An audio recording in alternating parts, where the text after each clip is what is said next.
Tram Chats. Hello.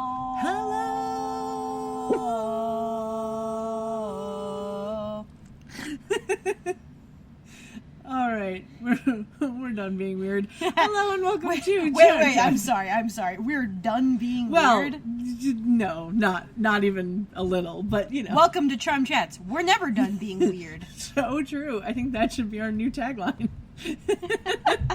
Welcome to Tram Chats with Kendra and Kat.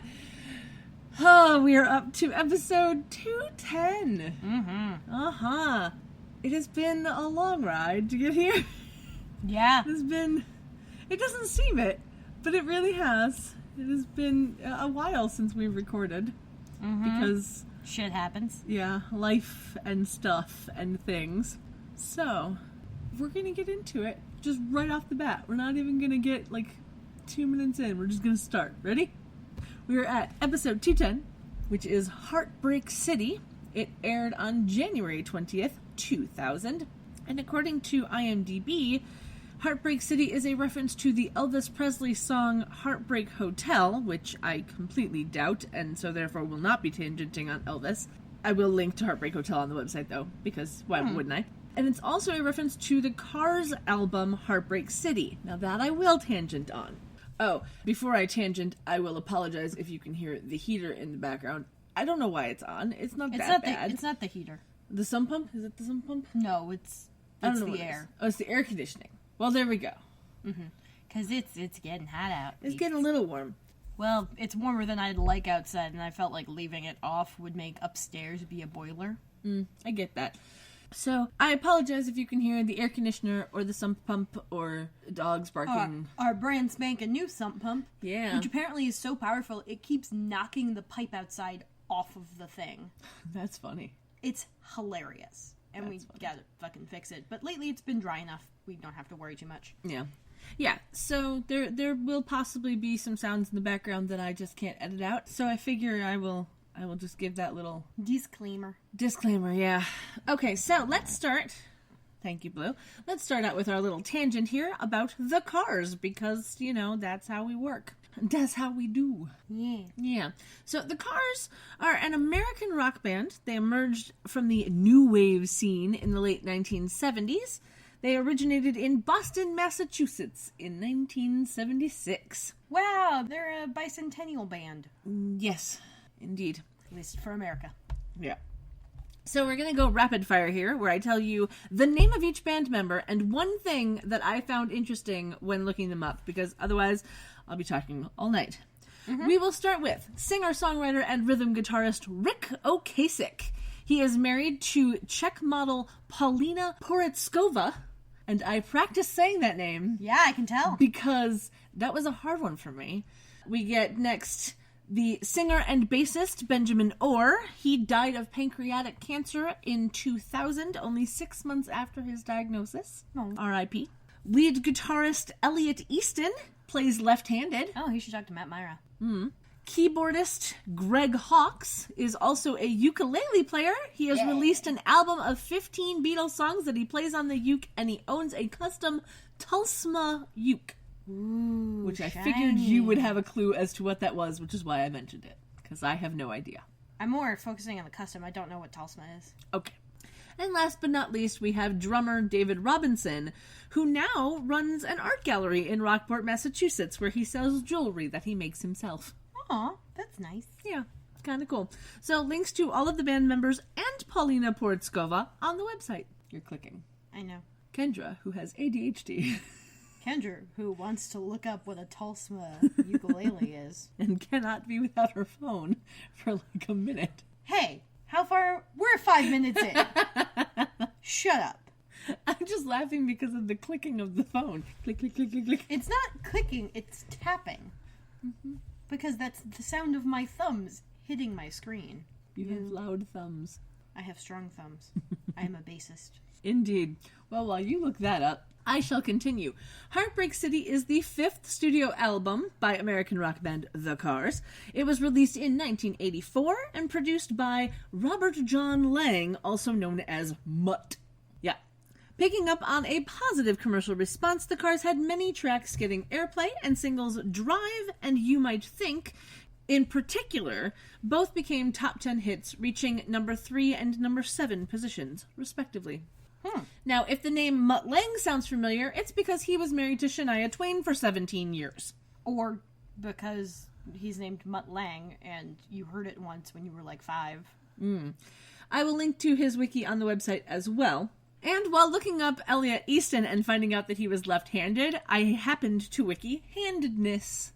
I'm not going to tangent on it because it's not really relevant, but I will put a link to the wiki on the website for anyone who wants to fall down that rabbit hole. It's fascinating, but I will say that there is an International Left-Handers Day, which is August 13th, and that makes me smile. And I will link to that wiki on the website as well.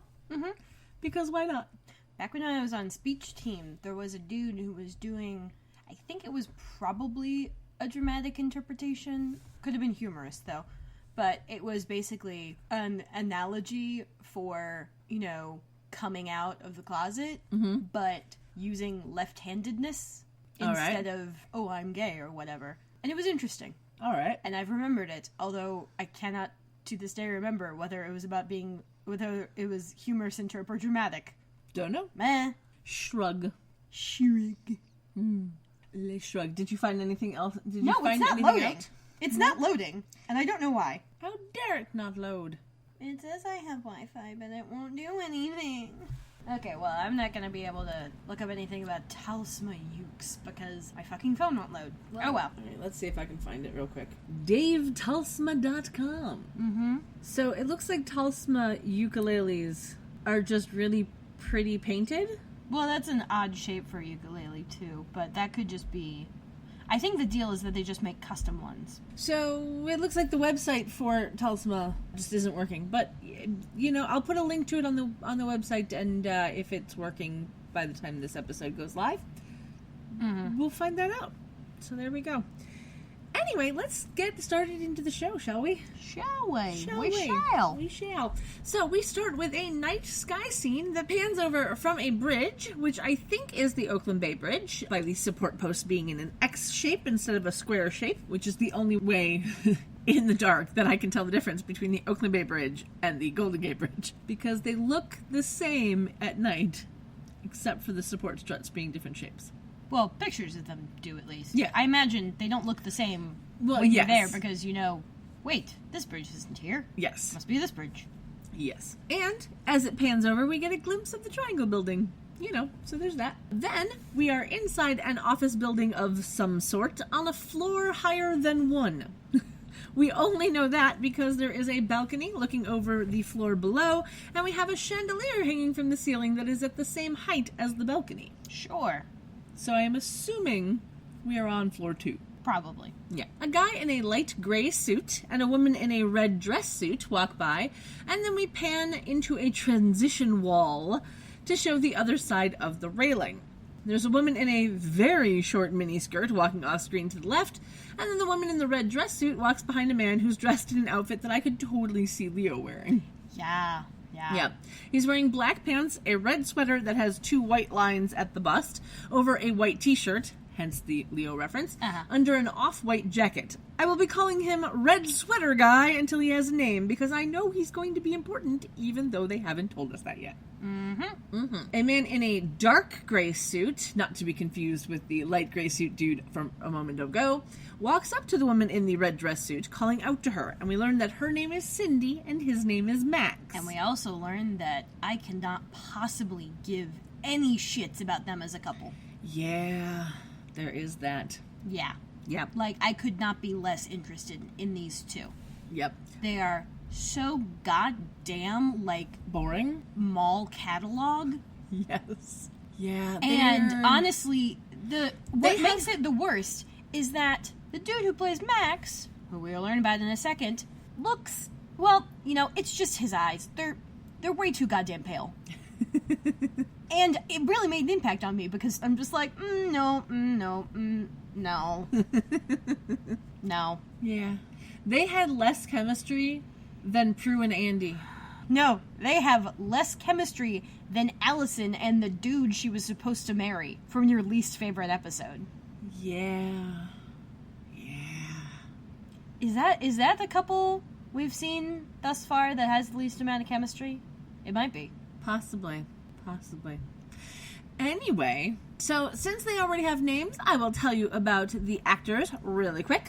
Max is played by Brody Hutzler. He was born in 1971 in Alaska, and Brody is actually his middle name. His first name is actually Ian. Yeah. I couldn't have been seeing that coming. He's been acting since 1995 and has been in a few things of interest. He played Grant in the movie Legally Blonde. Which one was Grant? No idea, but he got a name in the IMDb, so there you go. Well, shit, now I gotta watch it again. He played Landok, cousin to Lorne. I remember on him. Angel. Yeah, and he had an 84-episode run on The Young and the Restless.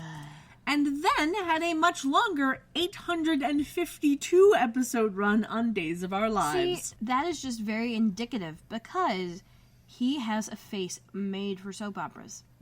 Like, mall catalog soap opera face. He's mall catalog soap opera man, which is McSom. Anyway, he's still acting, but in nothing that I've actually heard of, other than Sci-Fi's Mega Shark vs. Colossus, which is apparently the 4th installment of the Mega Shark series. Oh, I hope he dies quick in it. Yeah, I haven't seen it, but I've heard of it. His wiki is literally just a stub of a page.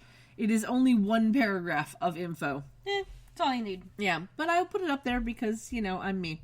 Cindy is played by Tiffany Salerno. She does not have a wiki page, and her IMDb is scarce as well. And judging by the headband she's wearing, I can only guess why.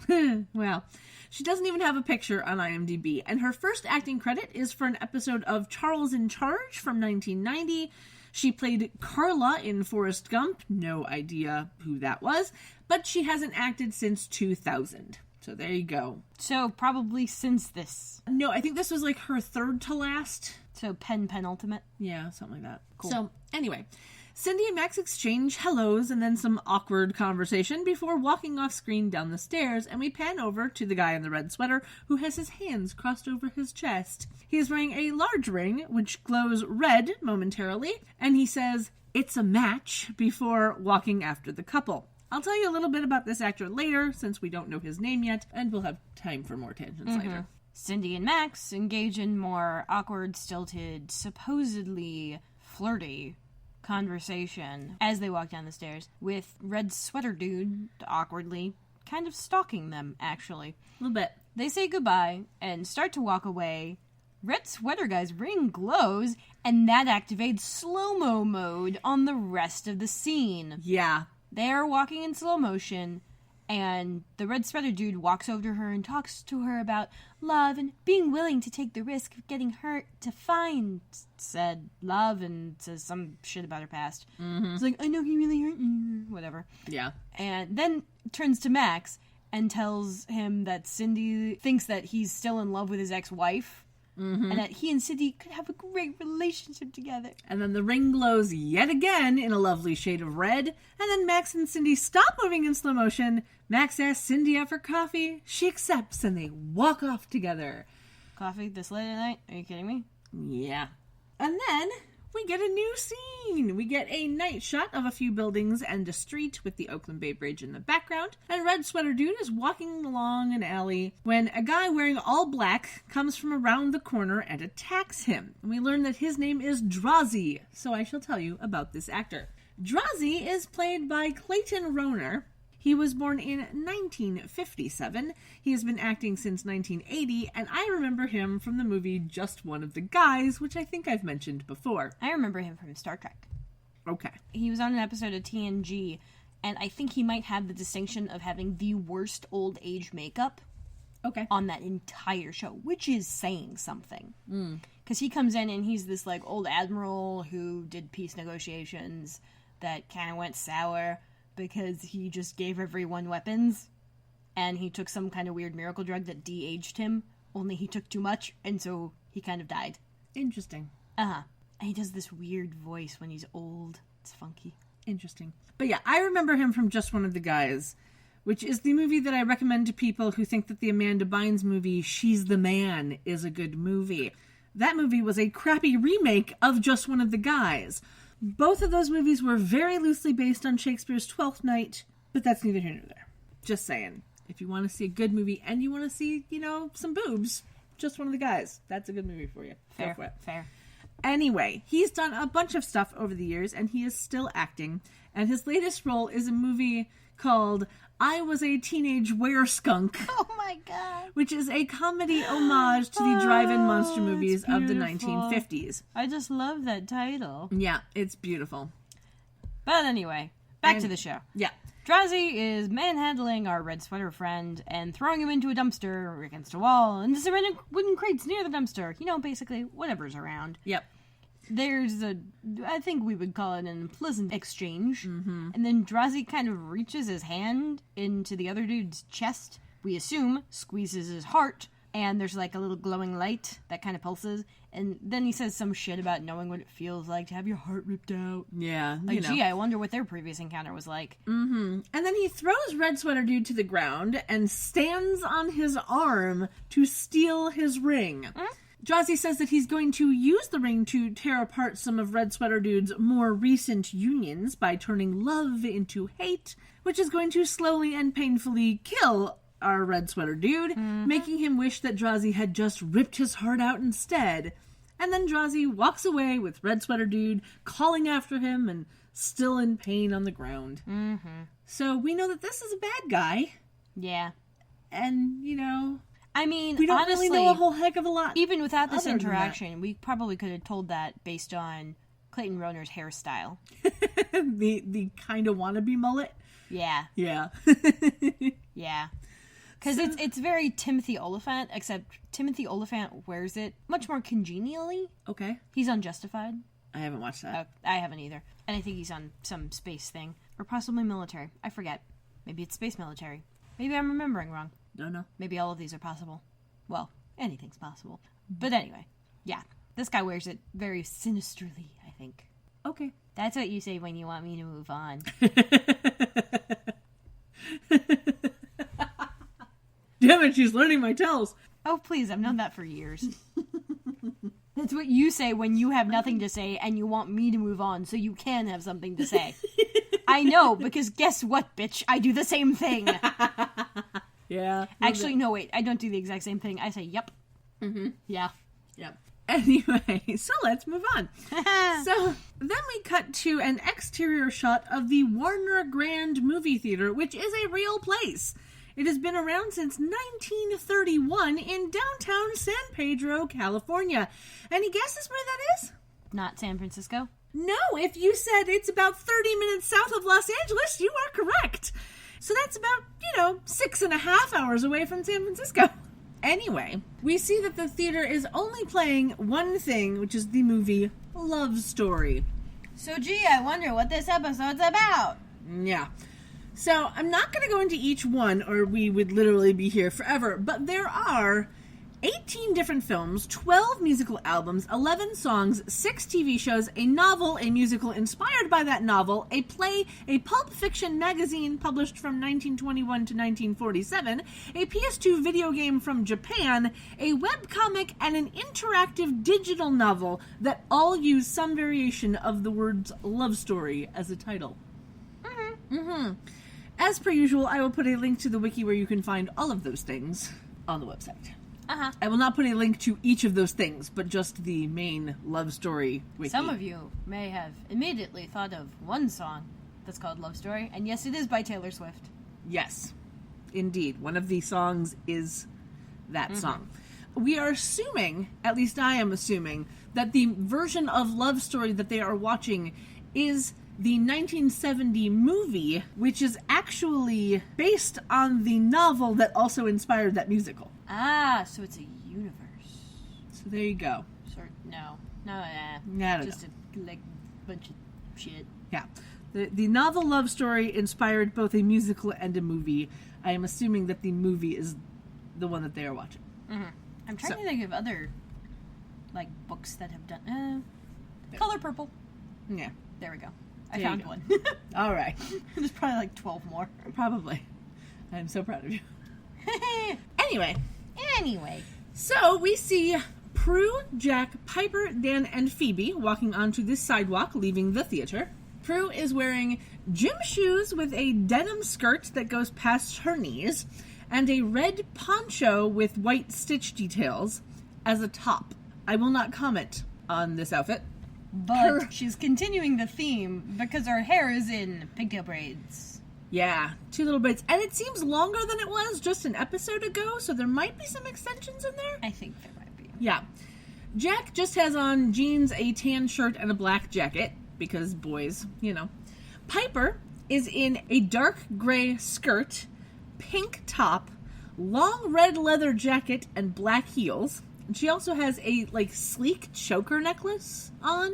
It was, black with kind of, loopy things, but it was hard to explain. Eventually, there'll be pictures on the website. the plastic choker thingies? Yeah, but it was like there was ribbon underneath the plastic choker thing. Cool. Yeah. Or possibly woven in through. Possibly. And her hair is pulled back into some sort of an updo, and we find out later that there's a little flower in it, which is kind of cute. Dan has on black pants and a black jacket with a dark blue button-down shirt. Because boys. Phoebe is in black chunky heels, cropped blue jeans that have a panel of purple and black at the knee, and a long-sleeve purple shirt that looks like it's very fuzzy, with a bit of purple fabric around her waist as a belt. She enjoys wearing fabric as accessories. It's weird sometimes. But it worked in this instance. It usually works for Phoebe. Usually. Sometimes not so much, but usually. She also has a couple of random braids in her hair and is wearing a necklace on her forehead. I will admit that I totally did that in the late 1990s, but it was when I was going through chemo and had no hair. I did that when I was pretending to be one of the Sailor Scouts. Okay, but for me, it was more of if you're going to look at my head anyway, I might as well give you something to stare at than it was a fashion statement. That's fair. Yeah. Anyway, Prue and Jack are holding hands, and Dan has his arm around Piper, and Phoebe is calling herself the fifth wheel because her date, Kevin, canceled on her. As they walk down the street, the girls are chatting about the penalty for canceling. Which includes all accrued Nookie credits are thrown out. Yeah, it still makes you laugh. It was a cute little moment. And honestly, yeah, that's about how it works. For some people, I don't think, or at least that's how I imagine it works. Yeah, I was like, I don't think I've never been on a second date. I have, but I don't think I've ever done the accruing nookie points thing. They're not so much nookie credits for me as just respect credits. Yeah. Anyway, Jack is jokingly frightened by the feminine mystery. You mean the thing where you assume women aren't saying what they mean? And that is the mystery because you're a jackass, Jack? Yeah. He changes the subject by asking what they thought of the movie. Piper says she liked it. Prue says she loved everything but the bell-bottoms. So obviously they are, in fact, watching the 1970s movie. Indeed. Dan says it was okay, and Piper says that she heard him sniffle, so he does the stereotypical man thing out of lying about having a cold instead of admitting to getting emotional. And Piper calls him on it. Oh, yeah. Yep. Jack says that it was no dirty dozen, which I'm not going to tangent about, but I will put a link to the wiki on the website. And Phoebe says that she slept through it. She apparently only remembers a hockey game from the beginning of the movie. Thank you, Blue. But is pretty sure that she can tell you what happened in the story. Because it's basically the same story as always. Yeah. Same story that's been told in 17 other films. Mm-hmm. Indeed. And then Jack decides that he's going to buy coffee for everyone. Because what else do you do late at night? Yeah. So Piper and Dan walk into the coffee shop, and Prue and Jack walk behind them, and they're laughing and giggling. And then Phoebe starts to walk in, but she kind of stops at the door, and it looks like she's feeling a little left out. Prue, of course, notices that she's just standing there and asks if she's coming. But Phoebe says that she's going to head home. Prue says that she's sorry that Kevin canceled, but it's his loss. And then they hug adorably, and they say, I love you to each other, which was a cute moment, because it shows, that Prue now says it a lot, which is kind of nice. It's a lovely little character growth moment for her. And then she walks away to meet up with the others. Phoebe, on her way out of the coffee shop, kind of stops and looks at her reflection in the door. There's a mirror. There's a mirror next to the door. Yeah. Don't know why, but sure. And it just happens to be there. And Red Sweater shows up behind her, because what else do you do with a woman who's staring in a mirror? Mm-hmm. And he kind of grabs her and says that he needs her help, and he looks really disheveled at this point. Yeah, a little bit. Kind of sweaty. Yeah. And she tries to get him to let go of her, and naturally that makes him say something super fucking creepy to say in public about hate will destroy him and everything else if she doesn't help, and then actually uses her name. Yeah. And tells her he knows why she can't find love. Yeah, and this gives her a moment of pause, and he starts to say something else when Dan notices what's happening. And he yells at Red Sweater Guy to let her go, and he starts heading toward them, which makes Red Sweater Guy run away. You know, as you do when there's somebody coming at you. Mm-hmm. So, Prue and Piper run up to Phoebe, and Dan and Jack run outside after Red Sweater Guy. The girls ask if she's okay, which she says that she is, and the girls wonder what that was about. Phoebe says that she isn't sure, and then we go to the opening credits. Mm-hmm. Because why wouldn't we? We find out during the opening credits that there's no Daryl this episode. Oh, darn. Mm-hmm. And thanks to Shazam, hashtag not sponsored, I know that the post-credit song on Netflix was All the Way by Leslie Hunt from her 2009 album Your Hair is on Fire. Okay. Which, why not? She is from St. Charles, Illinois. I have two sets of cousins that live there. Yeah, it is in DuPage and Kane counties, roughly 40 miles west of Chicago, and not too far away from my own city of Dwell.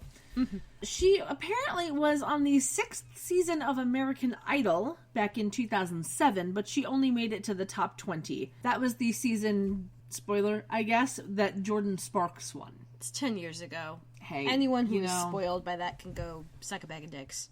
Sure. Anyway, the post-credit song on the DVD is I Wanna Be Moved by Ginny Owens.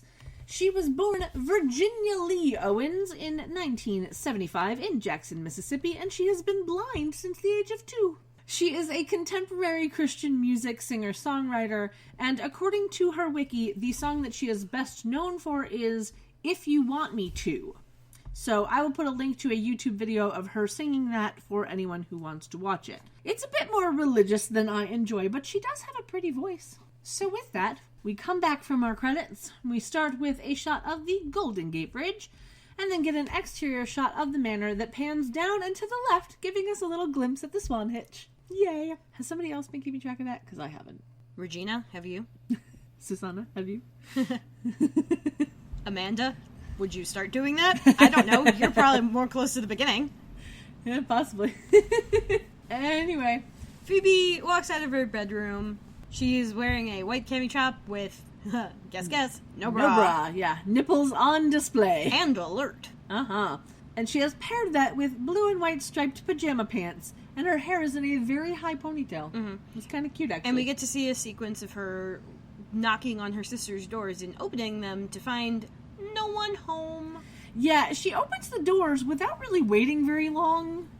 Oh, like, please. How long have they been living together? I know, but, like, she knocks on the door and then just opens it. Like, seriously? Like, not even a second? Oh, okay. So she notices that Piper's bed hasn't been slept in, nor has Prue's. And then she leaves and heads down the hall. And we get to see that this hall has a few things on the wall. A table with a plant and a dresser with a lamp. It's an interesting little shot of this hallway that we've never seen before. Yeah. It's kind of nice. And as she's walking down the stairs, the phone rings, and she kind of passive-aggressively yells out, I'll get it! Yeah, to the empty house. She picks up the phone, and we cut over to Prue, who is presumably at Jack's place. She has removed the poncho to show that she had a white tank top on underneath it. And we can see now that her jean skirt actually has some, like, patches on it of, like, butterflies or something. It was a little hard to see. She is sitting shoes on, feet up, on an orange leather couch. What? Why? Why would you put your shoes on the furniture? Also, why would you have an orange leather couch? Because Jack. Of course. Yeah. There is also an interesting sculpture of a crescent moon with a face behind her, and a couple of, like, thin, tall lamps behind her as well. Jack has got some, what's the word? Poor taste? I was going with interesting, but yeah, that works too. Yeah. Yeah. Phoebe asks if the coffee kept Jack up all night. And Prue's like, oh, we just talked. Which Phoebe is naturally skeptical. Yeah, skeptical of that. But Prue says that they talked about everything, and it was, quote, really great. Yeah. Phoebe's like, well, how do you react to the bit about you being a witch? Yeah, because, you talked about everything. And Prue takes that as the joke that it was, and then asks where Piper is. Phoebe says that she's still at Dan's, and then says that if she had bagged Mr. Creepy, meaning red sweater guy, they could have scored a Halliwell hat trick. Yeah, so of course I had to look that up. If you don't know, a hat trick is a sports thing. It is an achievement of a positive feat 3 times in a game. It actually started way back in 1858 during a game of cricket to describe H.H. Stevenson taking 3 wickets with 3 consecutive deliveries. If you understand cricket, that all made sense. Fans then held a collection for Stevenson and presented him with a hat bought with the proceeds. Therefore, it is a hat trick. In bowling, that's called a turkey. Yes.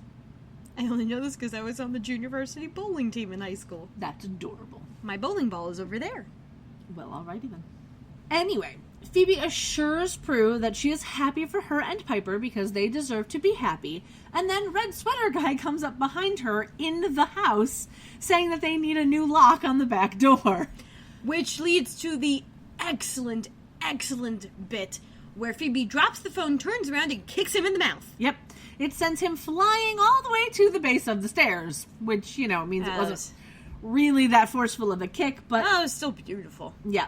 We then cut over to Prue, who calls out to Phoebe, and then hangs up and runs out of Jack's place, and then we cut back to the manor, where Phoebe is now questioning who Red Sweater Dude is. He, kind of touches his lip and deflects by trying to explain that he just needs the help of the Charmed Ones. And she asks who he is again. And after a little bit of prodding, he says, for lack of a better term, he's Cupid! Dun dun dun! No, it's not that dramatic. No, it really isn't. This was fucking obvious. Yep, little bit. So, now that he has a name, I will tell you about the actor who plays him. Cupid is played by Michael Riley Burke. He was born in 1964. He has been acting since 1993, and he is still going strong. He's mostly done single episodes of shows, but some people may know him as Theo on the US version of the show Shameless. Cool. I am not one of those people. In 2002, he played Ted Bundy in the movie Bundy. It has been his only starring role. Oh, darn. Yeah. But the bit that I found the most fascinating when I read it was that he played Rex Vandekamp in the unaired pilot of Desperate Housewives. Huh. Yeah, the role went to Stephen Culp before the pilot aired on TV, though. I'm not going to tangent on Stephen Culp because he's not in this episode, but I will, of course, put a link to his wiki on the website because I'm nothing if not predictable when it comes to that sort of thing. Does that usually stop you from tangenting, though, if the person's not in the episode? No, but I'm going to be tangenting again, at some point, possibly in the next 5 seconds. Every point. Yeah.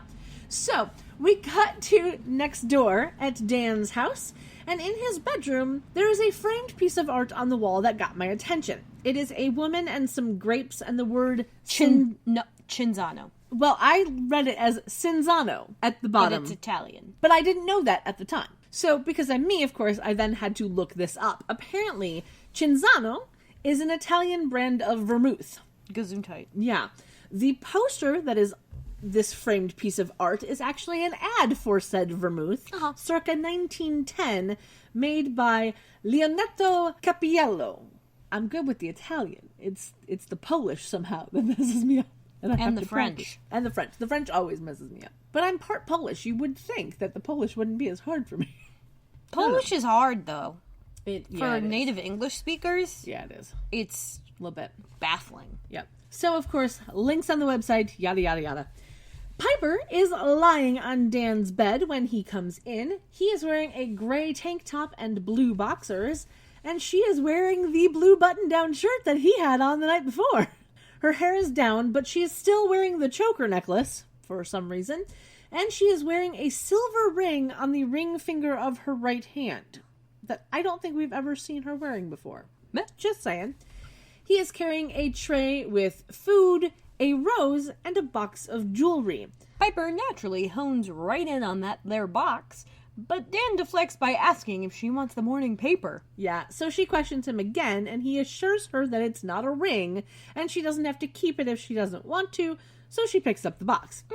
He asks if she's going to open it, and she does, and there's a diamond heart necklace in the box. It was kind of cute, actually. Yeah. And he immediately goes, oh, well, do you want me to take it back? So she kind of shuts him up by kissing him. Yeah, very passionately. I will admit, if I didn't have, Piper Leo OTP glasses on, I would be okay with this moment. Yeah. Phoebe then walks quietly into the doorway, and she is now wearing a purple fuzzy sweater jacket thing over her outfit. And she tries to get Piper's attention by kind of waving her arms and flailing a little bit. And Piper, who has been kissing with her eyes closed, as you do, opens her eyes, sees Phoebe, and stops kissing Dan, who starts to ask a question, and then she freezes him mid-sentence and asks how and why Phoebe is there. Phoebe says that they've got a very big problem, and then pulls Cupid into the room, introducing him to Piper. He says that he's happy that things between her and Dan are working out, and then Phoebe's like, you have to come home now. And then they info dump on her and tell her that Drazi, a demon of hate, who is in fact in the Book of Shadows, stole Cupid's ring and is going to use it to destroy him by destroying all the loves he put together. Yeah, Phoebe is working on the potion to vanquish him, and Prue is apparently on her way home from Jack's. I'm assuming... How she would know this? She called her back? I don't think so. I mean, Prue is the one who has a cell phone. Well, no, Piper has a cell phone, too. I think, yeah. But I'm assuming that it was I dropped a phone, I was on the phone with Prue, Prue's probably on her way home. Just a thought. Yeah. Anyway. Phoebe tells Piper to kiss very fast. Yeah, in that adorable way that only she can. Kiss very fast. Very fast. It was super cute. Yeah. And then she and Cupid leave, and Piper sits back down on the bed in front of Dan and unfreezes him, who finishes his question from earlier. So I love the fact that they have Dan pick up exactly where he left off, unlike Leo. So there's no question that Dan is human. Well, I mean, that's also probably something they got notes on before. Possibly, but... Like, hey guys, you know what would be fun is if someone's in the middle of speaking and you freeze them. They don't go further in the conversation than they already were. Yeah. So he was basically asking if something was the matter. And then she says that there is, but not with him. Never with you. Yeah. And that she has to go, and she gets up to gather her things. And he is a bit confused and asks her to explain, but she says that it's complicated, as you do. She picks up the clothes, thanks him for the necklace, and she's like, I'll be wearing it at the club tonight. Yeah, and then she gives him a little quick kiss, and she leaves, and he just kind of stands there, still confused. It was kind of adorable. Yeah. And then we get a lovely little transition shot of people walking across the street that I know we've had before. And then we see Max and Cindy sitting at a table outside of a coffee place, which happens to be, a la convenience, the same coffee place that the girls were at the night before. Indeed. Which we only know at the end of this scene because, that fucking mirror is there again. Yep. A woman in a green apron comes up to Cindy and Max, and then they get up to leave. So I'm not exactly sure, because she didn't, take their stuff. She didn't take money from them. She just kind of came up and talked to them for a moment, I think. I don't know. It was a little odd. Whatever. It doesn't really matter. Inside, we see a finger on a coffee cup with Cupid's ring. The ring glows green. Green is not for go. And then we pan up to follow the couple walking away. Green might be for go fuck yourself. Possibly. Red would be stop and smell the romantic roses. Yes. So we see Drazi standing there in front of the mirror that Phoebe was in front of the night before, and he is watching Cindy and Max through the window, and then he drinks his coffee. I do think it very interesting, though, that Cupid, the good guy, the ring glows red. But Drazi, the bad guy, the ring glows green. Well, red is for love. I know. I just think it's interesting, because the last time we had a ring that glows, it was Nicholas. Yes. And it was red for, anger and blood boiling and... Well, blood. Anger, yeah. Yeah. So it's just an interesting thing that this bad guy gets it to glow green. Well, honestly, the color symbolism could change depending on situations. So. Possibly. I mean, they were also probably like, we don't want to have a guy wearing the ring and it glows pink. Yeah, I don't think that Because pink wouldn't be mistaken for being angry, I don't think. I don't think that ever really crossed their mind, to be completely honest. Maybe it crossed their unconscious mind. Don't know. Anyway, so then we cut to the living room at the manor with no exterior shot, and we see the girls and Cupid there. Piper has put her pink shirt and gray skirt back on. Cupid has taken off his jacket, and Prue's poncho is nowhere to be seen. Thank goodness. Yeah.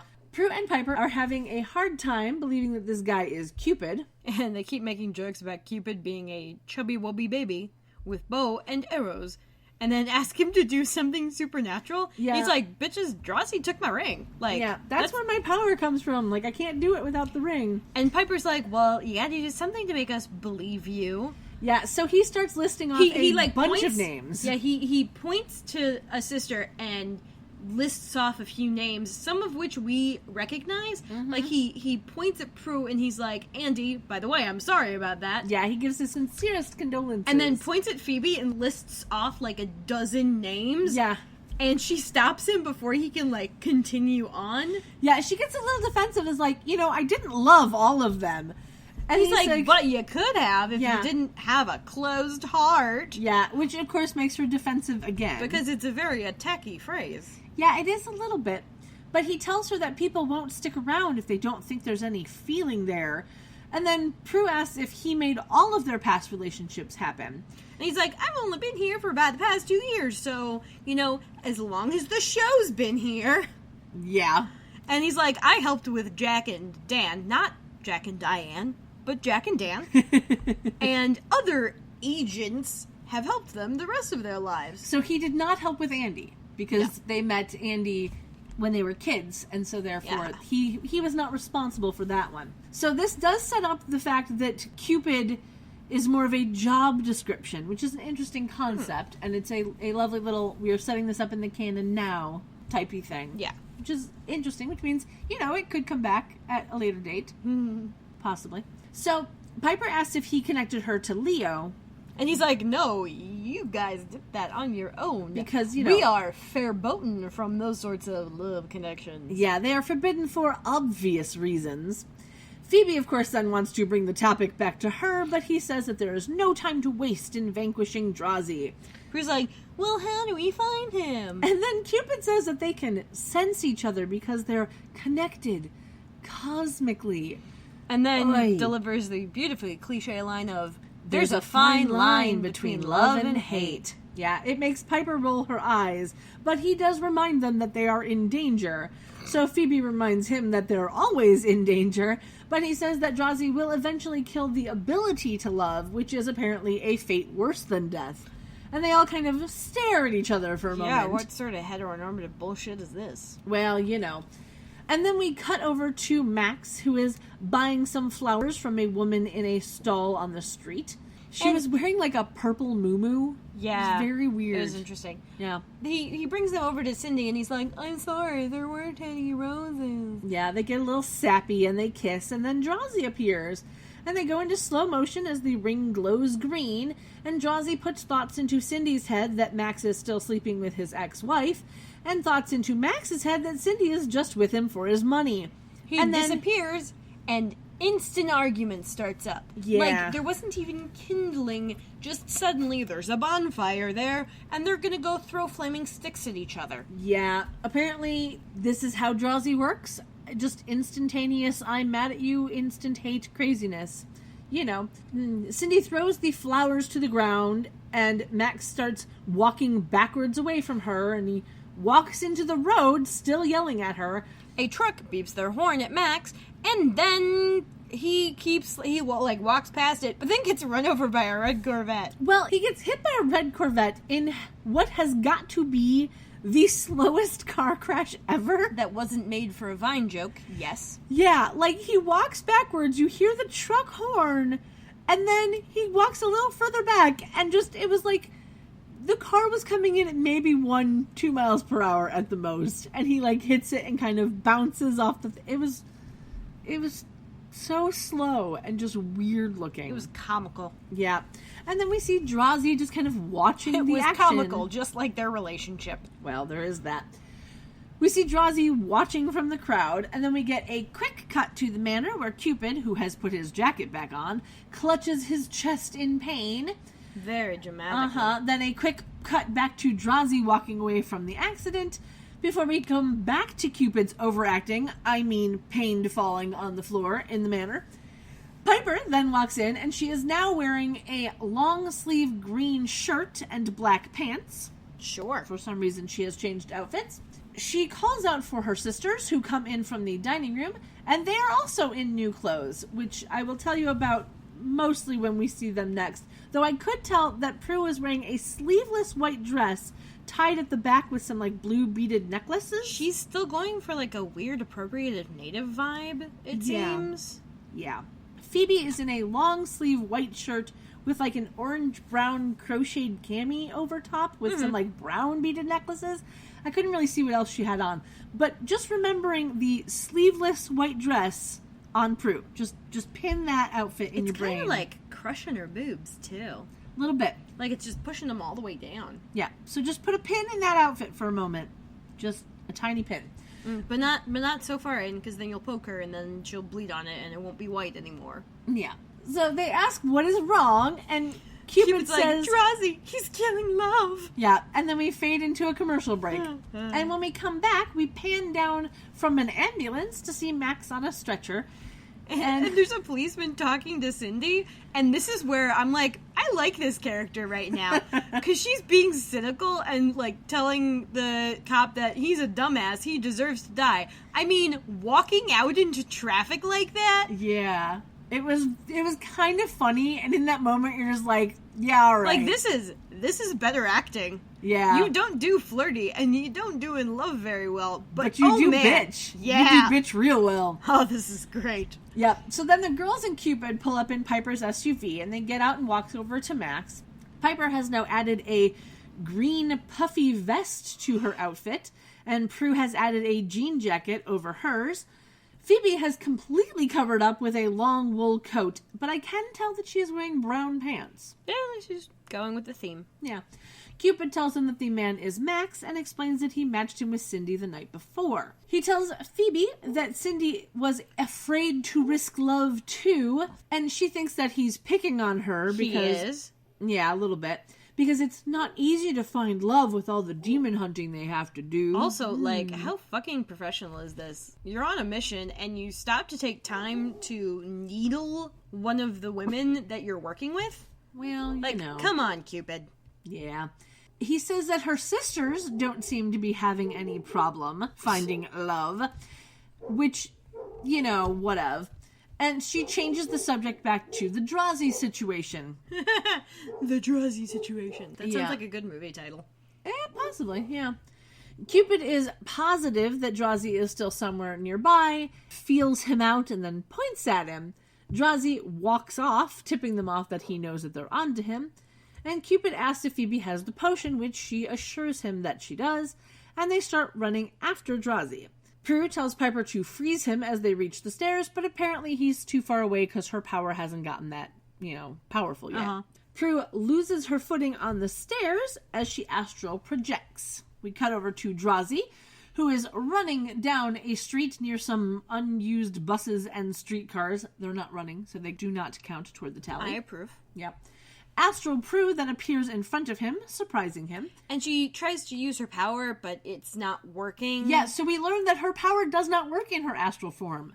Mm-hmm. So there's that. Though she is apparently a bit physical because she then grabs a piece of wood from a barrel that was there, a la convenience, and hits him with it. He falls to the ground in front of a dumpster, and she astral projects back to her body, which makes the wood drop to the ground. Back at the stairs, she comes back into her body and gasping for air, and she realizes that she really needs to get a handle on that. Indeed. Yeah. Cupid's like, huh? And Piper tells him that Prue can astral project, and Prue's like, I only slowed him down. You need to hurry. And in fact, all of this stopping, you might have already lost your lead, so really fucking hurry. Yeah, so they run off while Prue sits on the step recovering. And she's seemingly happy with her newest power, even if she doesn't have it completely figured out yet. So then we cut over to Phoebe and Piper and Cupid running up to Drazi just as he stands up. So, timing and all that. He and Piper have a bit of a quip war, and then she freezes him. It's a quick quip war. Yeah. Quick quip war. Yeah. I like that. Phoebe then throws a potion bag at Drazi, which looks like red powder of some sort, and he unfreezes. And he starts melting into CGI goo just as Prue arrives. And we have a lovely insert shot of a black puddle on the ground in front of the dumpster with the bit of broken wood that Astral Prue used on top of the puddle. Mm-hmm. And they're like, well, we got him. And Cupid is wondering about where his ring went. Because it shouldn't have been affected by the potion, so what happened? Yeah. Yeah. Phoebe's just like, we're done. We can leave. And you can get the fuck out of here. Yeah. He wonders if she's in a hurry to get rid of him. And I mean, seriously, wouldn't you be if someone was, needling you all the time about your love life? She says that she's not ready for love right now, and he says that she's more than ready, and then she shuts him down. It's a whole big thing. Mm-hmm. He's like, well, I need the ring to get back to whatever fucking plane it is he came off of. Yeah. And so unless they can help him out with a potion and some well-chosen words from the Charmed Ones... And he asks Phoebe to help him make the potion. And she's like, why are you asking me? And he's like, well, you're the only one free tonight. Those two have dates. Yeah. Piper starts to wonder how he knows that she and Prue have dates, and then she thinks better of it. Yeah. It was kind of funny. She, rolls her eyes, and then she and Prue walk off. And Cupid stands there smiling at Phoebe for a moment as she puts her bag back over her shoulder. And they walk off. And then there's a glow of green light, and the black puddle on the ground turns back into Drazi. And it's this really interesting sort of CGI effect, because the first thing that happened to Drazi when he got the potion thrown on him in the first place was that he turned black and shiny and then melted into a puddle. Yeah. And this is just literally the reverse of that. Yeah, it really is. But how they don't hear that is a la convenience, because Indeed. they were not that far away. They should have absolutely been like, oh, Drazi's back. Oh, crap. What do we do now? But whatever. Drazi then quips that you can't kill love, but you sure can screw with it, as it seems that the ring is actually what kept him safe. And what I thought was very funny is inside the dumpster, we see a bunch of cardboard boxes, and one of them says Box Bros on it, so of course I had to look that up. Apparently, Box Brothers is a shipping company in California, and all of their locations are around Los Angeles. So, there's that. Fourth wall broken. Yep. Outside P3, later that night, we see a bunch of people milling about outside. The now appearing sign is still missing, as is the additional P3 sign that was there for, like a split second a few episodes back. Dan, Piper, Prue, and Jack are all at the bar. Jack is in a black jacket over a black shirt. Prue is now in a different white dress than before, with no necklaces. Remember how I told you to put a pin in that from earlier? Why? Why did she have to change outfits? She's just in a new white dress. Whatever. This one is a halter top style with still no bra, because halter top, you don't really wear a bra so much with those. Apparently. Yeah.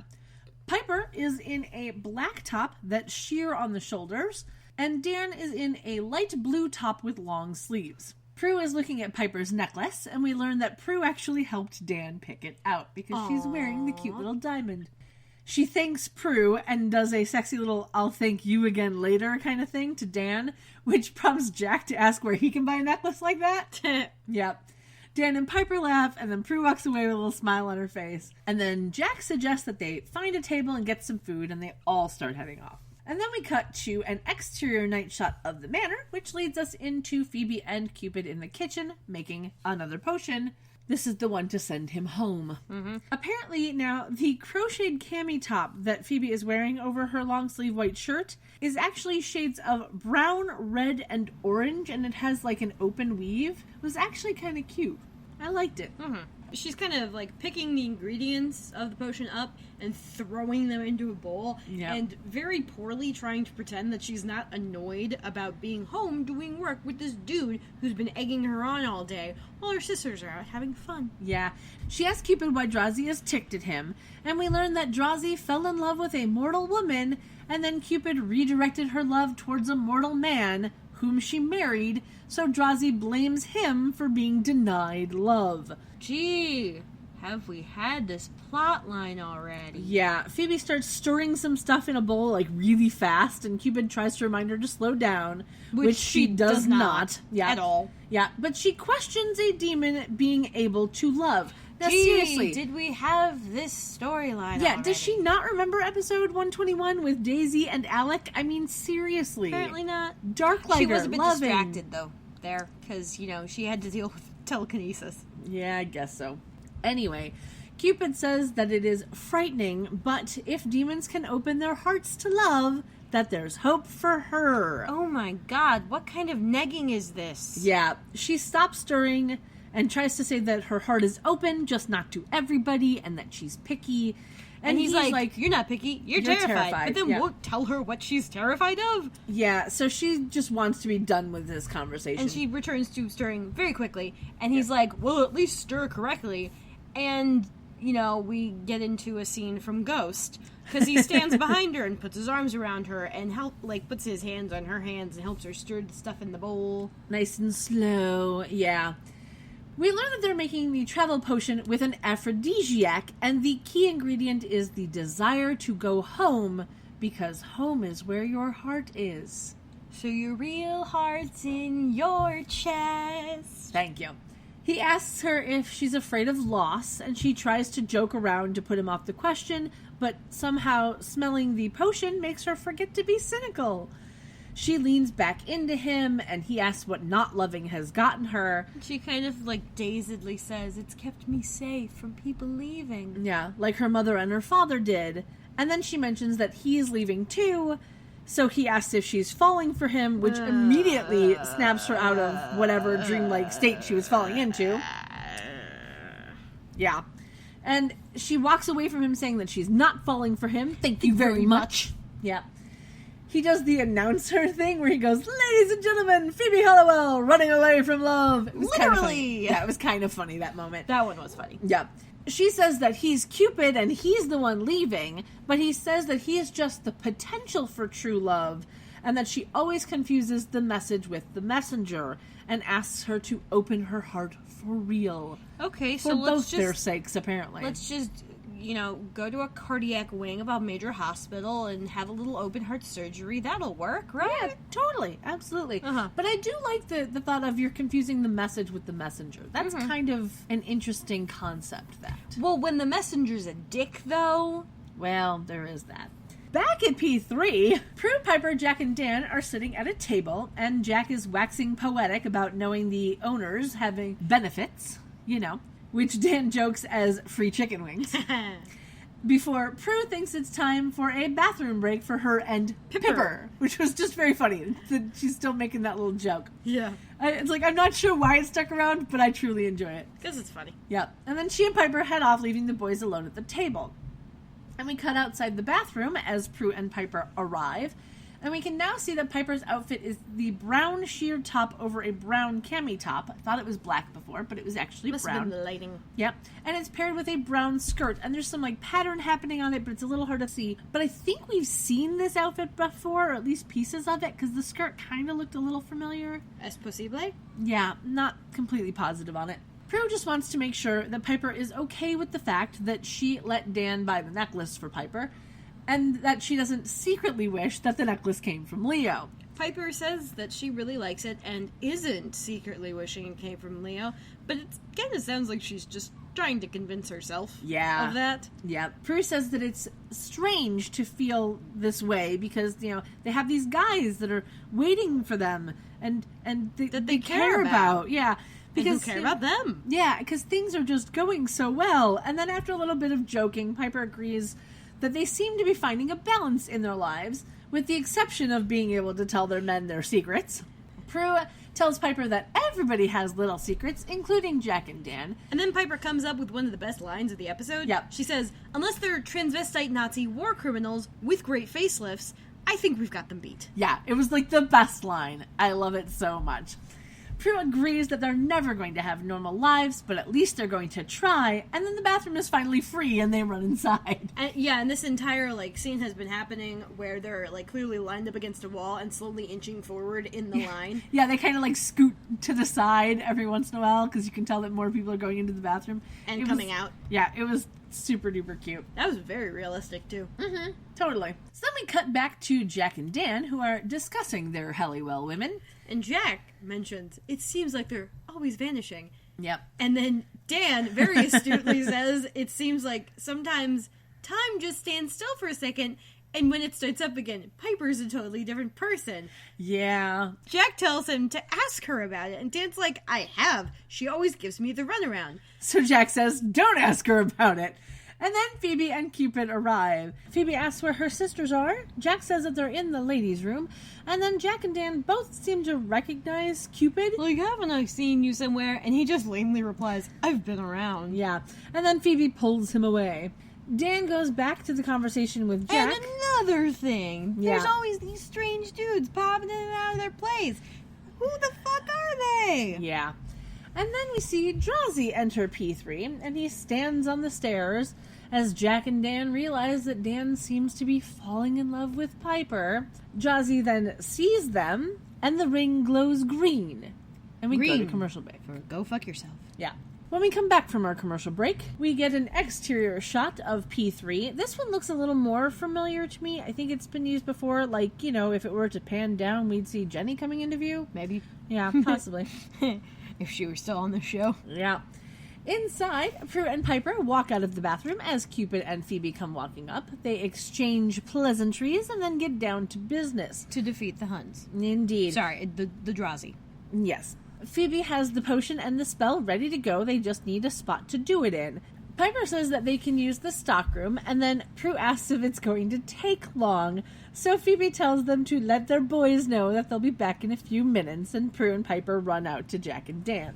We cut to Jack and Dan as Prue and Piper walk up to them and sit down. They really didn't have to do that. They could have just said, oh, there's a super long line in the bathroom. Yeah. Because if it took a few minutes, it takes a few minutes. Like, that's not long. Right, but we don't know how long they had already been standing there. Or peeing there. Well, I mean, standing outside the bathroom before going into pee. No, we know how long. We could have timed it. Yes, but as we have learned in this show, how long they show us things and how long things actually take, not the same. Mm-hmm. Not at all. Dan, as they come up to them, Dan says that he was getting worried, and then Drazi walks over to them and the ring glows green and they go into slow motion. And Drazi works on Dan and Jack first, telling Dan that Piper still loves Leo and always will, and tells Jack that he's everything Prue never wanted and she's just using him. Which is a pretty good line, I gotta say. Yeah. And then he turns and goes, and Piper. And then we cut to Phoebe and Cupid, because can't stay in one place too long. Cupid grabs his chest in pain, and they both realize that Drazi is still alive. And then we cut back to the others as Drazi is walking away. So we don't know what he said to Piper and Prue, but we leave the slow-mo and start the fight. Dan starts yelling at Piper about using him to make Leo jealous, just as Phoebe comes up and sees them fighting. Jack is yelling about being a rebound guy. Prue is yelling about him thinking that she was going to sleep with him on the second date. Phoebe tries to interject, but they all yell at her to shut up. All four of them. Mm-hmm. And this makes some of the club patrons kind of take notice of what is happening, and we see Drazi, heading back to the stairs. Mm-hmm. Prue and Jack are still going on about ending whatever relationship it was they had, and Dan and Piper are breaking up. Yeah. Piper even kind of rips off the necklace, which... Oh my god, how flimsy is that thing? Yeah. How flimsy is that thing? Yeah, there are two ways that you can rip a necklace off your neck that way. Painfully or purposefully. Yeah. So it was either made to rip off her neck. Yeah, probably. Which is the only logical thing because TV. Yeah. Or that hurt like a son of a bitch and she's a trooper and didn't make a notice of it. Because I have gotten a necklace caught before where it feels like it's going to, decapitate me as it tries to come off my neck. Yeah. It's painful. Like a garrote wire, but on the wrong side. Yeah, it's stupid painful. Mm-hmm. And then, of course, she throws it at Dan. Yeah. He kind of catches it and, I'm sure Leo can replace it with something that means more anyway. And Piper just agrees. Yeah, she's like, I'm sure he can. Prue then says that she's learned to never go out with a jerk, and they all start leaving. And Phoebe, of course, tries to stop them. A jerk or a jack? Yes.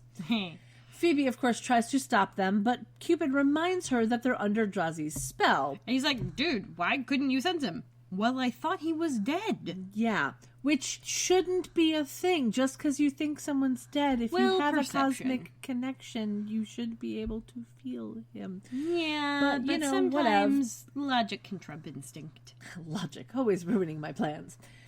Anyway, Prue along with those crazy kids and their stupid dog. Indeed. Prue and Piper then turn back around and they see that Cupid is still there, so Piper yells at him to get out of her club, and he starts to leave because he knows that they're trapped in a spell. Phoebe, of course, tries to get them to see that they're under the spell, and so Piper kicks her out too. Prue and Piper walk away, and Phoebe tries to figure out why the Vanquish didn't work. And Cupid realizes the ring saved him, and that's why he couldn't find it, because it kind of stalled the inevitable or whatever. Yeah. And reverse the effects of the potion. And figures out that if destroying love is what's hurting Cupid, then maybe patching up the loves Drazi's ruined will kill him. Yeah. Phoebe then wonders how they can do that without getting the ring, and Cupid says that he'll use her heart as a ring. She's, of course, flattered, but confused. And also, metaphorically, that doesn't work. Well, apparently it does. He basically tells her to trust him and that they need to fix Max and Cindy first, so they leave the club. Do we have to fix Max and Cindy? Apparently so. I like them better this way. Yeah, I know. So, we get an exterior shot of the manor, and Piper and Prue are walking into the living room. Prue has added a gray wool sweater coat thing over her outfit.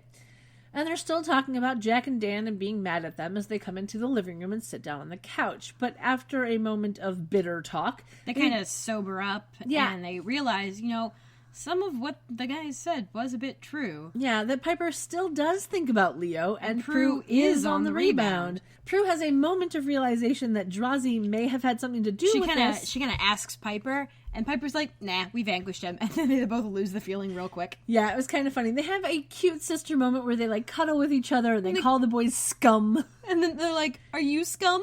No, I'm not scum. And they kind of giggle. Yeah, it's a little hard to describe, but it was super duper cute. Yeah. And then we cut to the same building from the first scene of the episode, but this time we are below, looking up at the balcony. Thank you, Blue. We can see Cindy walking by wearing a black jacket over a white turtleneck and a dark skirt. And Phoebe and Cupid are standing next to a pole as she comes toward them, and he's telling Phoebe to talk to Cindy as if she were talking to herself, because they've got the same fears and stuff. And we all know how well that tends to go when Phoebe decides to talk to people like that. Cupid calls out to Cindy, who seems confused by how he knows her, and he says that they know Max, and then they ask how he is, and she's like, I'm not sure, I don't even know how it happened, I'm sorry. She starts to walk away, and then Phoebe tries to talk to her, saying that she's afraid of love too. And she has an interesting line. Fear and love cannot live in the same house. It's a line that makes me think about abusive relationships, because, you shouldn't fear someone you love. Mm-hmm. It was a very interesting line. I kind of liked it. Yeah, I agree. Yeah. Anyway, now that I've put a downer on the scene, let's continue. Yes, let's. Phoebe continues talking to Cindy, and despite the fact that she's basically spouting nonsense, seems to be getting through to her. Yeah, she's like, you can take the risk and love again, because they don't call it lover's leap for nothing. And then Cupid's like, hey, that's a reference to suicide. Yeah. He correctly says, listen, let's not say that particular phrase. These don't. Yeah, so of course I had to look up Lover's Leap, right? There are about 24 places that Wiki has listed as Lover's Leap locations in the United States, and about a dozen around the world. I will put a link to that on the website, but only for research purposes. If you find that sort of thing upsetting or triggering, maybe don't click on that. Yeah, just saying. Research purposes. Practice self-care. Yeah, I am not condoning anything. So, Phoebe rephrases and then makes Cindy realize that she really does love Max, and tells her to go to him and tell him that before it's too late. And she's like, who are you? And he was like, we're messengers. Yeah, it was a nice little callback to earlier. And then Cindy thanks them and leaves. And Cupid says that he's starting to feel better because she was, so good at that. And then they link arms and they start walking, and she wonders why it felt more like that conversation was for her benefit instead of Cindy's. Spoiler alert. Because it was. Yeah. Cupid tells her that to help Cindy, she had to overcome some obstacles within herself. She says that they need to get her sister's loves back, and he reminds her that Drazi's going to come looking for him. No shit, Sherlock. Yeah, she's confused because, that was the whole point, and he says that he just wanted to make sure that she knew what she was getting herself into. He walks off, and she kind of smiles after him and then follows him. And then we get a dark night shot of some buildings with a bridge faintly in the distance. Could not tell what bridge it was. And we see a couple getting chatty against a wall. And then Drazi comes into frame. And he puts his hand together, smiling. And then we cut inside a hospital because can't stay in one place too long. Nope. And we see a doctor wheeling Max down the hallway in a wheelchair. So clearly he wasn't all that injured. Because if you're really, really injured, they tend to just leave you, on a bed. Yeah. Especially if you have spinal injuries. Yeah. Because they try and keep the spine straight. And that's why I say it was the slowest car crash in history. Yeah.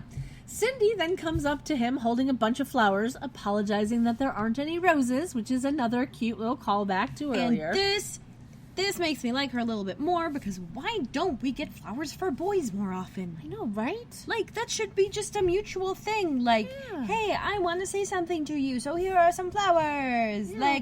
Flowers are gender neutral, because guess what? They're both male and female. Yes, flowers are pretty, and everyone deserves flowers. Yeah. Just like everyone deserves all tea. flowers have pistils and stamens, unless they're a part of a certain type of tree, because some trees are male and some trees are female or something, and I've already forgotten everything I knew about that in biology. That's okay. They both apologize for what was said, and they accept each other's apologies, and then we cut back over to Drazi as he doubles over in pain, and then, threatens Cupid before we go to commercial break. Mm-hmm. Is this our final commercial break? Yes. It is our final commercial break. I love it when I'm right. When we come back from commercial break, we get a quick exterior shot of the manor, and the doorbell rings. Piper opens the door to Jack and Dan, who are still upset, but have, showed up at the house anyway. The boys walk into the house. Jack walks up to the bottom of the stairs. Yep. And kind of yells up for Prue. Yep. It seems that Dan has gotten a text to come to the house, but Piper wasn't the one who sent it, and she accuses him of sending it to himself, calling him pathetic and then moronic, when Prue comes down the stairs, and they're trying to figure out why they're all there, and then Phoebe and Cupid enter. And Phoebe reveals that she's the one who texted the boys to come over. Prue and Piper are still annoyed that Cupid is around, and they try to get him to leave. Yeah, and Phoebe, orders everyone over to the couch. Yeah, Jack tells her to mind her own business, which sets Prue off. He's like, hey, only I can yell at my sister. Yeah, exactly. And Phoebe tells everyone to go to the couch. Is just go. They aren't happy about it, but they head over. They obey the marching orders. Indeed. And then we cut over to Drazi, who's walking in pain toward a car. He stumbles into one, setting off an alarm before shambling off. Shambling is a good word for that, too. Yeah. Then we cut back to the manor, where Piper is still trying to understand what's happening. Phoebe tells her to be quiet, and it'll all be explained. And then Dan and Piper sit on the couch next to Prue and Jack. And it's kind of funny, because Dan just kind of sits on the arm of the couch. Mm-hmm. And just kind of gives this move I don't want to be here, but I'm here. Yeah. Fine. And he looks at Cupid and he's like, dude, you aren't looking so good. Yeah. I'm having a rough day. Yeah. It's kind of funny.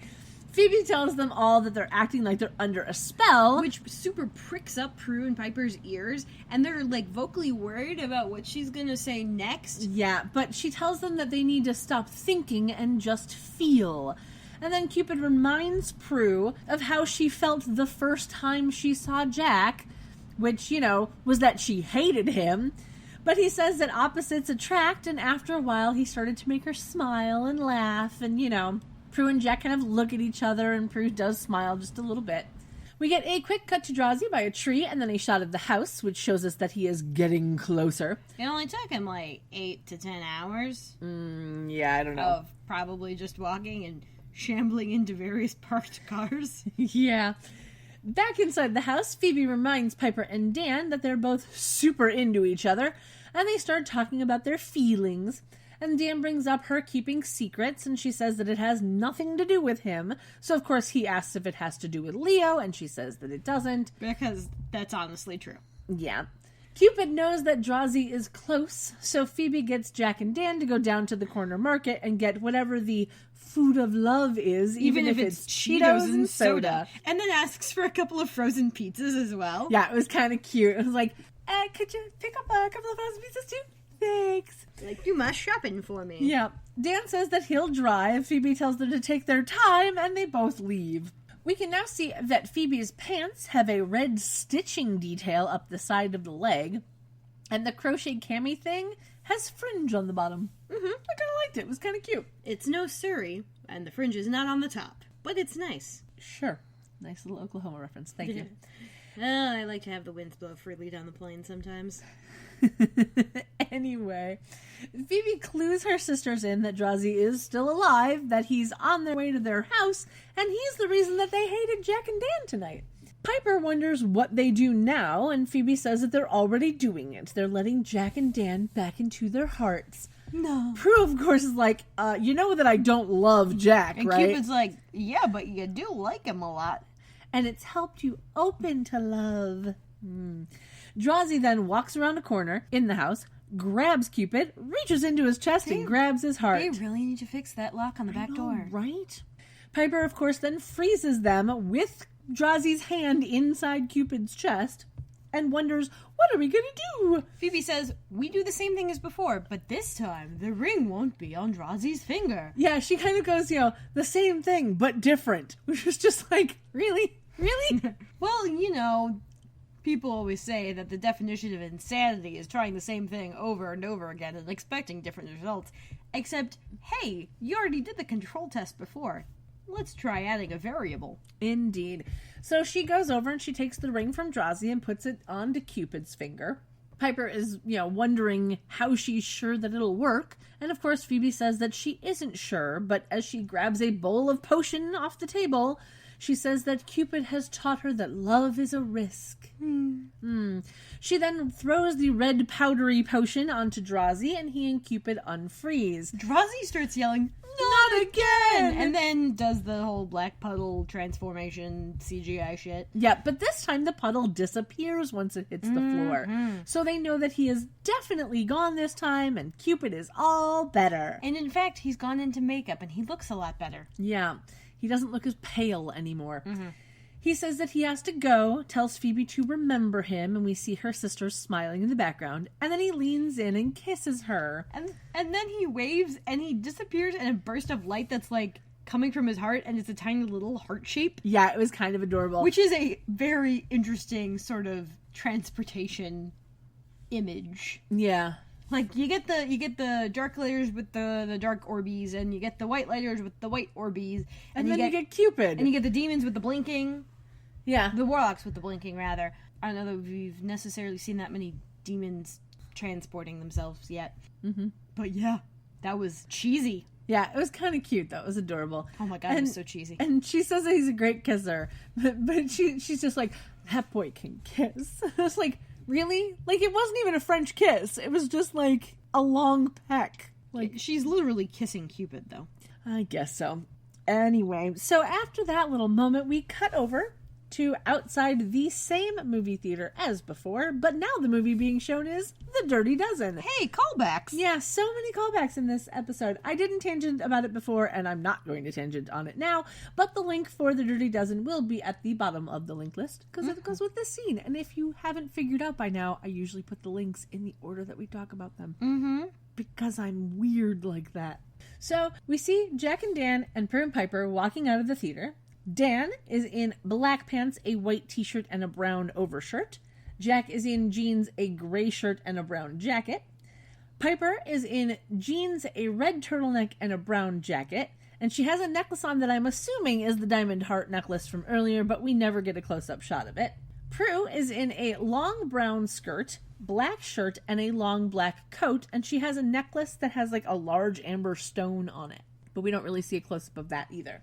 Jack and Dan are talking about the movie, and Jack brings up another Charles Bronson movie called Death Wish. And they kind of bond over it. Yeah, so like The Dirty Dozen, I'm not going to tangent on it, but there will be a link to Death Wish on the website. Phoebe is walking a few paces behind them. She is wearing dark pants and a brown shirt under a long-sleeved tan jacket that looks like it's made up of stitched leather panels. She also has a fringe necklace on. Yeah, that's a thing. And her hair is pulled up in these two little, like, bun things that's held with, like, leather cord. She's got a very Native American vibe happening with the jacket, the hair, and the necklace. Yeah, yeah. She and Prue switched vibes today. Yeah. A man then runs up to Phoebe. He is wearing black pants, a light tan shirt, and a black jacket. And he's saying that he almost forgot to get their parking validated. And we learned that this is Kevin. So now I get to tell you about him. Kevin is played by Jonathan Abi. I don't know how to say his last name. Alb? I think it's Alb. It's Aube. Aub? Maybe. I honestly don't know how to say it, but there you go. It's spelled Aube. Mm-hmm. So for those of you who are better at pronouncing things, enjoy. He was born in 1969. He started acting in 1997, and he hasn't done anything since 2013. He has no wiki page, and the only interesting thing that I could find is that he had a gig playing different characters on The Tonight Show with Jay Leno from 1997 to 2005. He did 28 episodes over 8 years. Not a lot. It's really not, but that is literally the only interesting thing I could find about him. Oh, Kevin. Yeah. We need to talk about Kevin. Kevin can wait. Yes. Kevin can hate. So many random references. Okay. And I'm not going to put links to any of that. Good, because I don't think you'd be able to really link to the last one. No. Kevin apologizes for canceling on her, and she says, love means never having to say you're sorry. And which, I'm sorry, is not a true statement if you think about it. It really isn't. It really, really isn't. Because love means never having to say you're sorry is bullshit. What it really should be is love means being able to say you're sorry and meaning it. Yeah. Love means that, hey, you do have to say you're sorry, but it gets easier because you know the person's going to forgive you. Yeah, exactly. Because if you never say you're sorry, then you're just a dick. Yeah. And you're headed for breakup. Yeah. Or worse. Yeah. Don't kill people. It's bad. Murder-suicide pact. Anyway. Kevin questions her on this choice of phrases, and she says that they saw Love Story at the theater the other night. And he pretty convincingly says, oh, I love that movie. Yeah. And she's like, I love it too. Now. Yeah. And then they catch up to the others who have walked a little bit further down the sidewalk. And Jack calls back to the beginning of the episode again by saying, I'm buying you all coffee. Yep, it was the last callback for the episode because then we go to the end credits. Mm-hmm. Yeah. But before we get to the full credits, we have a little end card that says, dedicated with love to Doug Wood, a special member of our crew. So I had to look it up, right? According to the Wikia, which is literally the only place that I could find this, Doug Wood was a man who worked in the industry for 25 years, learning his craft of being a key grip on numerous films, commercials, sitcoms, and music videos. And the last show that he worked on was Charmed when he passed away on December 5th, 1999. Sad face. Sad face. So there you go. That is it. We are done with this episode. So this is the first episode where Prue does not use her power of telekinesis, because we have learned now that the power doesn't work while she's astral projecting. And Phoebe also does not use her power in this episode, as we had no premonitions. So the only powers that we had in this one are astral projection and freezing. Yep. Which is interesting. Mm-hmm. Mm-hmm. So, with the episode done, we are at our ratings portion. Would you like to go first? Sure. This one was pretty fucking cheesy, but it was okay. I'm gonna give it 7.5 out of 10 slowly stirring emotions. Slowly stirring emotions? Yeah. Interesting. Okay. I am giving it a 7 out of 10 future season setups. Gee, that's not subtle. Yeah. Well, you know, that's a bit spoilery. Not exactly. It's setting up that many people will fall in love.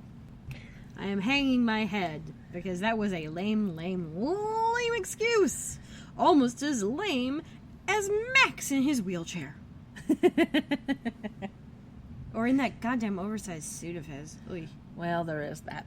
So with our ratings done, that brings us up to our outfits for the episode. Did you have a outfit that you enjoyed the most? Not really. No? No, I mean, I like the outfit Piper was wearing at the club, but that's about it. For me, with Prue, I kind of liked the outfit that she had on at the very, very end. Like, she only had it on for a few minutes of screen time, but it was really the one that I liked the most. Mm-hmm. For Piper, I actually like the outfit that she had in the very first scene with the red leather jacket.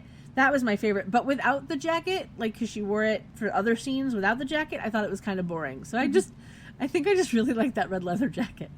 I feel you. And then for Phoebe, I actually really enjoyed the crocheted top that she had for most of the episode, but I think that the purple fuzzy sweater that she had on at the very beginning. That was cute. It was my fave. Yeah. So, that's it. That's it. We're done. We're done, and now it is time for the social media plugs. Social media time. As always, you can find us on our website at charmchats.com. You can email us with questions, comments, queries of any sort. Quements. At charmchats@gmail.com.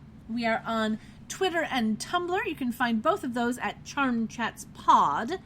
And on Facebook, Instagram, and Patreon, we are Charmed Chats. And again, I would like to ask very kindly if you would rate and review us on iTunes, because I believe we actually have a 5-star rating at the moment with 12 ratings. What?